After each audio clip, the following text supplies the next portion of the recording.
Now with Josh Berry live outside the Grand Rapids Police Department, where demonstrators had gathered right after the announcement. Josh, but are they still there tonight?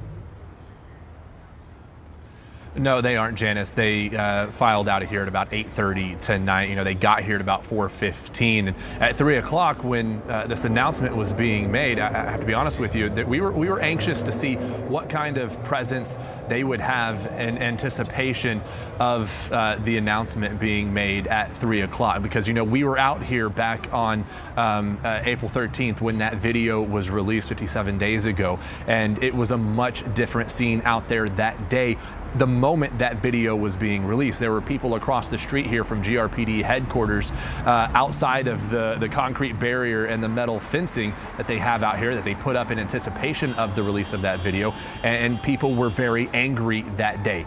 That was not the case today. And while not as tense as the day that video was released, today was a very emotional day. The height of emotion came today when Jimmy Barwan, a close friend of Patrick's and someone who has been visible through this process, got down on the ground in front of GRPD, demonstrating how they say Patrick Lyoya was shot and killed.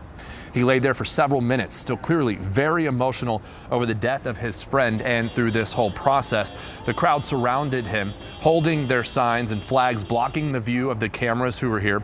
But I talked with Jimmy before this, and he was in high spirits. He said he was thankful for the second-degree murder charge, but still hoping for more. And I hope that this teaches a lesson not only to that particular officer, but to all of the officers that's seen, this situation that we're going through. Because at the end of the day, we needed this. This is revolutionary, but it's so sad that this is happening this way. Now, the major sentiment from Lyoya's family and even the NAACP is asking for calm out here. And I can tell you that it was a peaceful protest.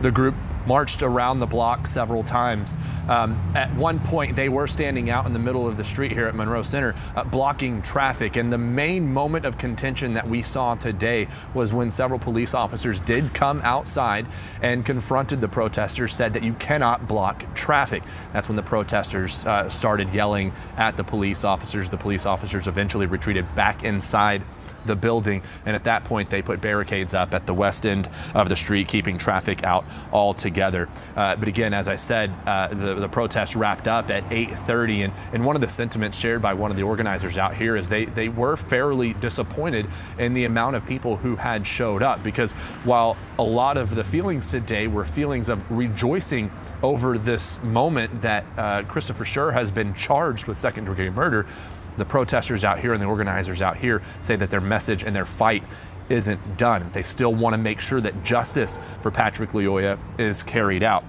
Of course, there's been strong reaction from family and friends close to this case who have been asking for accountability following Patrick's death.